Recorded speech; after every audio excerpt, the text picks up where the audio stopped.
Bonjour tout le monde, c'est Gaëlle, Knit Spirit.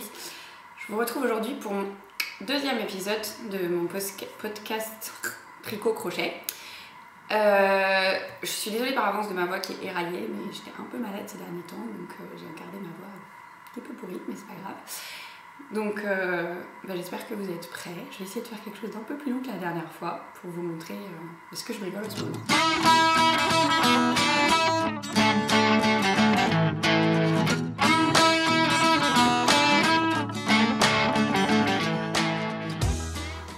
Donc tout d'abord je vais commencer par vous montrer mes projets terminés.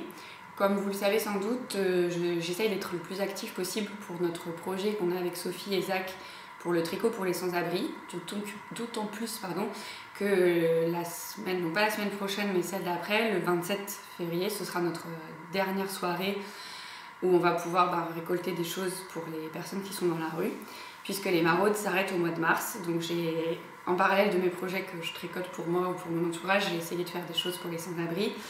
Je me suis concentrée sur le crochet parce qu'en fait, pour ceux qui suivent la chaîne YouTube, je vous avais présenté ce très joli livre de Laure Woolkiss sur des projets faciles au crochet qui vous permettent d'apprendre le crochet. Et pour moi, c'était l'idéal parce que c'est des projets qui se réalisent relativement rapidement. Et donc, pour le tricot pour les sans-abri, on a dit tricot, mais en fait, on fait aussi du crochet. J'avais besoin de réaliser des choses qui tiennent chaud et qui se font vite pour en faire un maximum. Bon, un maximum, j'avoue que j'ai pas fait tant de choses que ça. Le premier projet, c'est celui-là, donc c'est le bonnet Volcan. C'est un bonnet qui se tricote avec un crochet numéro 8 ou 9, je sais plus trop, puisqu'il est écrit numéro 10 en fait. Oui, numéro 10. Donc moi j'ai utilisé un reste de cascade yarn que j'ai doublé pour le réaliser. Et il se tricote, alors c'est marrant parce que moi j'ai l'habitude de faire des bonnets au crochet pour le tricot pour les sans-abri, puis ça va assez vite à faire. Et d'habitude moi je l'ai fait de la pointe vers le bord en fait. Et ben là en fait il se fait du bord vers la pointe, donc c'était assez original. Ça m'a permis de découvrir un autre type de construction. Le bonnet réalisé il est ici. Bon, je vous laisserai pas parce que c'est un bonnet qui est très près de la tête et honnêtement c'est pas du tout le genre de bonnet qui me va, donc ça va faire très ridicule sur ma tête, mais voilà, c'est un bonnet qui tient chaud parce que du coup je l'ai doublé, donc la cascade, et c'est de la laine, 100% laine, donc ça tient bien chaud. Donc ça c'est le premier projet pour les sans-abri. Et le deuxième c'est encore un modèle que j'ai sorti du livre de Laure. C'est le Snood Crépuscule. Là pour le coup on prend un méga crochet numéro 12, du gros fil. Donc c'est le fil, j'avais du fil Big Kiss que Laure vend en fait dans sa boutique et qui est conseillé pour le modèle. Donc bêtement j'ai utilisé ce que j'avais et j'avais un reste en fait d'une laine qui n'est pas de la Big Kiss mais qui est similaire, et du coup j'ai fait une petite bordure en plus. Donc ça nous donne un col comme ceci. Vous allez me dire, c'est quoi ton col, il est hyper large, c'est genre très bizarre. Parce qu'en fait pour le porter on l'enfile. Je vais pas le faire jusqu'au bout parce que j'ai du rouge à lèvres et que je vais en coller partout, mais en fait on le retourne et on le réenfile une deuxième fois. Du coup ça fait quelque chose qui est très près du cou, qui tient bien chaud, et je sais pas si vous voyez bien à la caméra, mais c'est un fil qui est vraiment super épais, et pareil c'est que de la laine, donc ça tient super chaud. C'est malheureusement idéal pour les gens qui sont dans la rue parce qu'en ce moment il fait toujours assez froid. Donc hop, ça c'était mes deux projets terminés pour le projet de tricot pour les sans-abri. Donc je vous remettrai les liens évidemment dans la barre d'infos vers les patrons. Donc là le livre de Laure en l'occurrence avec le nom des patrons, et aussi les liens vers le projet pour les sans-abri si vous voulez nous rejoindre pour la dernière édition de l'année 2017-2018. Donc ça c'était tout pour mes projets terminés. Avant de passer à mes projets en cours, et je voulais vous montrer ça. In the Wool for Love. En fait, c'est un sweat que j'ai acheté dans la boutique de Bernie qui tient la newsletter In the Wool for Love. Elle a sorti une super collection de sweatshirts pour hommes et pour femmes, pour les tricopathes en fait, parce que c'est quand même que des phrases sur le thème de la laine. Et moi j'ai craqué pour ce modèle-là, qui est juste mais canon. En plus d'être canon, c'est un sweat qui est fait à base de coton bio, où Bernie a mis beaucoup de soin à choisir l'entreprise qui réalise ces suites pour être sûr que ce soit pas fait par des enfants, pas fait dans des conditions dégradées, nanana. Donc honnêtement c'est un projet que je soutiens parce que Bernie se lance dans cette collection, elle prévoit d'en faire d'autres, mais pour pouvoir en faire d'autres il faudrait bien que la première fonctionne. Donc si vous ne connaissez pas encore le shop qu'a ouvert Bernie, je vous mets toutes les infos dans la barre d'infos et je vous encourage vivement à aller y faire un tour. Pour info, moi je porte du S là, sur les conseils de Caro, Mademoiselle Quincampoix, parce qu'on fait à peu près le même gabarit et elle avait essayé le sweat juste avant que je l'achète. Il taille mais parfaitement. Je vais me lever un peu, je sais pas ce que ça va donner à la caméra, mais juste pour que vous voyez, en fait il est suffisamment long pour pas que j'ai le ventre à l'air. Parce que moi j'ai pas mal de sweats où ils sont un peu limites au niveau de la démarcation avec le jean et j'aime pas trop ça. Au niveau des manches, c'est pareil, je sais pas si vous voyez, mais ils tombent vraiment comme il faut. Honnêtement, la coupe, elle est mais canon de chez canon. Et j'ai eu beaucoup de mal à faire un choix, mais bon, à un moment, le portefeuille est extensible à fond, donc j'ai choisi ce modèle-là. Mais regardez les autres, il y en a vraiment pour tous les goûts, c'est vraiment top. Voilà, c'était juste ma page de publicité non rémunérée, mais juste parce que voilà, j'adore. Donc, après ce petit interlude de Bernie, elle a sorti une collection trop cool. On va parler de mes projets en cours. Alors, il y a toujours le pull que je fais pour mon père. Je vous le remontrerai pas parce qu'en fait, il a absolument pas bougé, malheureusement, depuis la dernière fois, puisque je n'ai pas pu lui faire essayer. Et qu'avant de séparer les manches, parce que c'est un pull qui se tricote du col vers le bas, j'aimerais être sûre que les emmanchures tombent correctement parce que, comme je vous l'avais dit, j'ai fait un échantillon dont je suis quand même moyennement sûre. Donc là, pas de nouvelles. Si vous voulez voir le truc, regardez l'épisode précédent, mais il n'y a rien de nouveau donc je vous montre rien. Par contre, mon super châle, donc le Unpredictable Shawl, qui est un kit vendu par Biscotte et compagnie. Et d'ailleurs, je crois que vous n'avez pas précisé l'autre fois. Donc, mon kit, au niveau du dégradé de couleur, c'est du violet et du rose. Donc, hop, je vous remonte parce qu'il a quand même pas mal avancé. Donc, il est super long, mais il est loin d'être fini. En fait, quand vous regardez dans la boutique de Biscotte, vous ne trouverez pas ce kit-là. Parce qu'en fait, elle a sélectionné les fils juste pour moi. Parce que le violet, moi, c'est un peu toute ma vie, quoi. Mais par contre, il y a plein d'autres coloris. Actuellement, je crois que le patron n'est pas vendu séparément. Mais après, n'hésitez peut-être pas à lui demander parce que peut-être que juste elle n'y avait pas pensé et que c'est possible d'acheter le patron du châle séparément.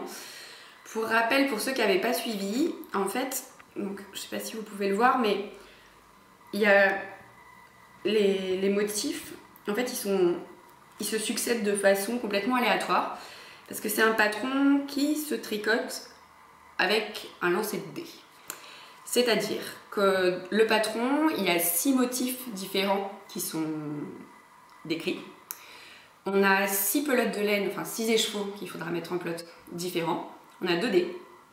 Et en fait, pour savoir quel motif et quelle couleur on va tricoter, on lance les dés. Du coup, c'est d'où le Unpredictable Shawl, c'est que on ne sait jamais ce que ça va donner.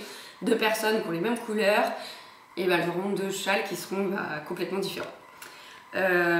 Moi, le truc, après 15 jours entre les 2 podcasts, sur lequel je voulais revenir, c'est qu'en fait, on coupe quand même très souvent les fils et qu'il y a beaucoup de fils à rentrer. Donc, comme je vous le disais précédemment, moi je les rentre au fur et à mesure parce que sinon j'ai pas envie de me taper 12 000 fils à rentrer à la fin. Et ce qui me... du coup ça me gonfle un peu. Ce que je fais, c'est qu'en fait au niveau des jetés de dés, je triche un peu. C'est-à-dire que quasiment tous les motifs, vous pouvez le voir, ils utilisent 2 couleurs. Et en fait ce que je fais, c'est que je jette le dé que pour une couleur sur les 2 et que je garde une couleur du motif précédent pour faire le suivant. Déjà d'une, ça me permet d'avoir une sorte de suivi un peu des couleurs et d'être moins tranché.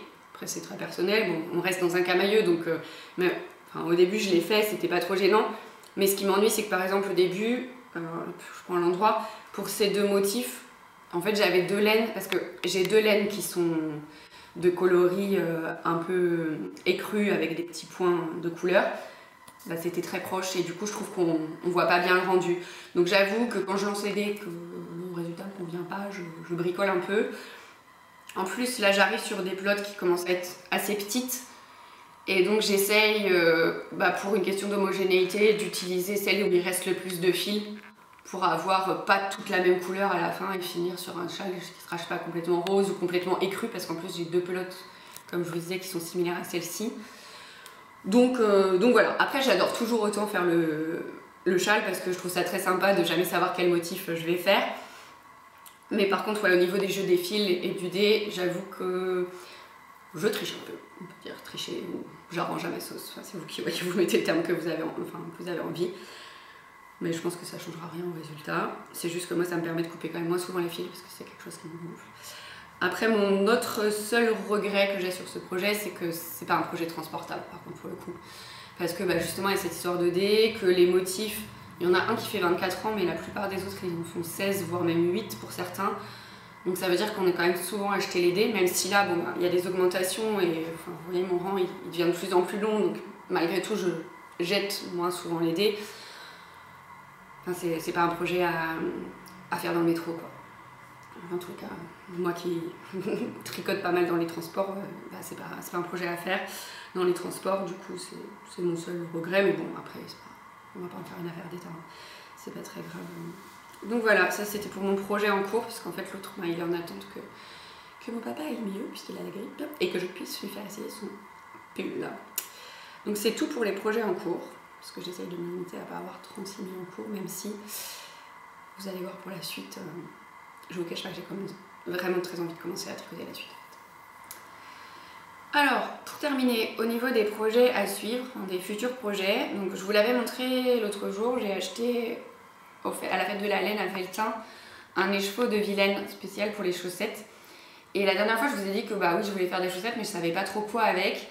Et en fait, suite à l'épisode, enfin c'est pas un épisode de podcast, mais c'était la dernière vidéo que j'ai tournée sur les comparatifs de fil à chaussettes, je vous avais dit que les chaussettes que j'ai tricotées en Hedgehog Fibers, il fallait que je les refasse parce qu'elles étaient trop serrées pour moi et du coup, tant qu'elles n'étaient pas correctement à la taille, je ne pouvais pas vous donner le patron. Et du coup, je me suis dit qu'avec ce fil-là, j'allais refaire ces fameuses chaussettes pour refaire le patron correctement à ma taille parce que je l'ai déjà taillé pour mon père, donc la taille était bonne, c'était pour du 42. Pour le 38, donc c'est ma taille, je me suis un peu foirée, j'ai fait un peu trop serré. Et du coup, ça me permettra de recalculer les tailles intermédiaires pour refaire ces chaussettes-là avec ce motif. Donc je sais pas, j'espère qu'on voit comme il faut à la caméra parce que la laine de Hedgehog que j'avais choisie, sans trop de surprise, c'était du violet. Et elle est quand même assez foncée. Donc en fait, c'est double... je sais pas comment on dit, c'est de cheveux, enfin, ça rien. Donc c'est ce modèle là, et pour le modèle que j'avais fait pour mon père, vu que les pieds sont plus gros, enfin il a des pieds plus gros naturellement, j'avais rajouté une série de motifs sur le côté. Donc je vais retravailler ce patron avant de pouvoir le mettre en ligne, parce que je ne vais pas vous mettre un patron qui ne convient pas. Et du coup, j'avoue que d'avoir fait la vidéo sur le comparatif des chaussettes, ça m'a redonné une envie folle de tricoter des chaussettes. Et c'est pour ça que je vous disais tout à l'heure que je me retiens de ne pas monter... déjà, de ne pas mettre cet écheveau en plot, pour surtout ne pas me mettre à tricoter. Je voudrais absolument finir le châle avant parce que sinon je me connais, si je monte les chaussettes, je vais tricoter que les chaussettes et le châle il va attendre et on sera au printemps et j'aurai pas fini mon châle, ce qui serait dommage. Donc voilà, du coup c'est tout pour les projets à suivre. Enfin si, j'ai toujours le projet de faire un pull pour mon mari, mais il va falloir qu'on aille acheter du fil pour cela. Et donc du coup, concrètement, je n'ai rien à vous montrer. Donc ça attendra sans doute le prochain épisode. On va faire des courses de fil ensemble pour que monsieur choisisse ce qu'il a envie. Voilà pour les projets à venir. Donc voilà, c'est la fin de ce deuxième épisode de podcast. J'espère qu'il vous aura plu. Normalement, il est plus long que le précédent qui était quand même vraiment super court. En même temps, j'avais pas des tonnes de choses à vous montrer finalement. Donc la longueur elle correspond aussi à ce que j'avais à vous montrer. N'hésitez pas à liker, évidemment, ça fait toujours plaisir. Si vous voulez pas manquer les prochaines vidéos, c'est pareil, n'hésitez pas à vous abonner non plus. J'essaye d'animer pas mal l'onglet communauté de la chaîne, donc si vous n'avez jamais été regarder cet onglet, n'hésitez pas, parce que bien souvent, quand j'ai des idées et que je suis pas sûre que ça vous plaise, je pose des petites questions, je fais des petits sondages, ou sinon je vous montre un peu ce que je suis en train de faire et ce qui va arriver sur la chaîne. Donc vu que j'aime bien interagir avec vous, je sais qu'il y a des gens qui consultent déjà l'onglet et qui me répondent, donc ça fait toujours plaisir. Et pour les curieux, ça vous permettra de voir d'autres choses qui pourraient arriver sur la chaîne. Et d'ailleurs, si vous avez des remarques, des petits conseils, des petites demandes, n'hésitez pas. Bien évidemment, ne me demandez pas de refaire un tuto sur un patron XY, j'en ai pas les droits, donc je suis pas censée le faire. Mais par contre, pour filer un coup de main sur un point qui vous pose problème et qui est libre de droit, il n'y a pas de souci. Donc voilà, bon tricot, bon crochet à tous. N'hésitez pas à aller revoir ou aller voir la boutique de Bernie. Je vous mets toutes les coordonnées, j'allais dire, mais le lien vers la boutique en ligne. Et n'hésitez pas si vous avez des commentaires. J'essaye de répondre le plus rapidement possible, surtout quand c'est des questions, de ne pas vous laisser en galère sur des trucs. Je vous remercie d'avoir suivi cet épisode. Je vous remercie aussi de suivre cette chaîne parce que c'est un peu ouf. J'ai découvert l'autre jour que vous étiez 12 500 à suivre la chaîne. Juste, moi ça me paraît dingue parce que j'arrive pas à réaliser qu'il y a 12 500 personnes qui s'intéressent à ce que je bricole. Mais bon voilà, et donc merci d'être là parce que la chaîne, je crois qu'elle a été ouverte en 2007, pardon, pas du tout 2017, du coup ça fait genre plus de 10 ans, c'est carrément ouf. Donc merci d'être là depuis tout ce temps, ou merci d'être là depuis plus récemment, je ne sais pas où vous en êtes. Merci de me suivre dans mes aventures, dans mes délires, dans tout ce que je fais par ici. Et à très vite pour une prochaine vidéo, un nouveau podcast, un nouveau tuto. Je ne sais pas de quoi sera fait le prochain épisode. Peut-être une vidéo du yoga parce que j'avais envie d'en refaire aussi, je ne sais pas. On verra bien. Allez, salut.